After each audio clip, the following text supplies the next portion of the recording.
and bail out the Indian nuclear establishment and therefore spare India of any difficult choices. I think the choice India has to face is it gets to keep its nuclear weapons. Nobody's saying it's going to sign or should sign the Non-Proliferation Treaty and give up all its nuclear weapons. It gets to keep its nuclear weapons as long as the U.S. has them, as long as China has them. We all have a disarmament problem we have to work on together, but India's not going to go ahead of that.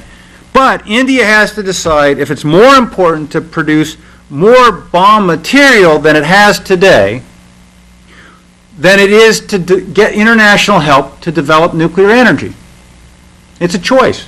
And you can't have everything often in life or in politics. And once India clarifies that choice, and if it's willing to say that, yes, we have enough bomb material, and our greater priority is electricity, then these modifications that I'm talking about, that I believe are necessary to address U.S. interests but also international interests, those modifications can be made readily. I'll stop there.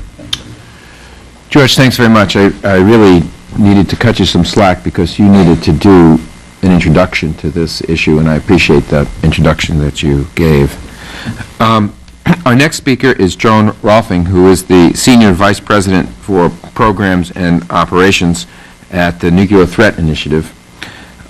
She came to NTI after 6 years with the Department of Energy, serving in a number of positions, including Senior Advisor for National Security to the Secretary of Energy, and also as Director of the Office of Nonproliferation and National Security.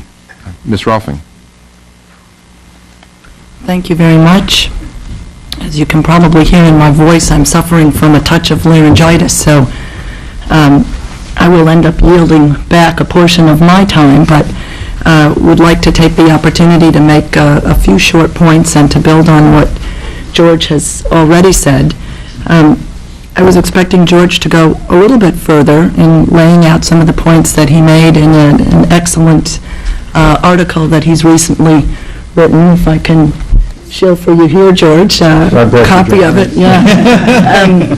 Also located on the Carnegie Endowment website at ceip.org. I'm going to get a plug-in for my website before we're done here, too. In any event, it's entitled Faulty Promises, the U.S.-India Nuclear Deal.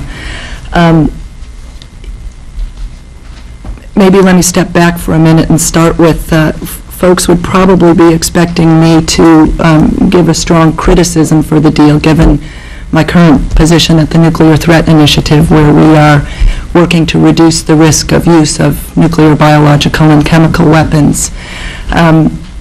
Rather than articulating much of the criticism that one might expect, I'd like to focus on the glass half full and talk about how, even though I think this is not a perfect deal, there are certain aspects of it which are, at least hold the potential to be quite beneficial. I'll come to those in a second. Let me just say, George, what you articulated about the importance of India recognizing that it can't have everything, that it needs to make some hard choices, and that the administration would have been better off to negotiate a deal which held India to the same standard that the other nuclear weapon states right now are observing in terms of fissile material protection. I think, in fact, that would have been a better outcome.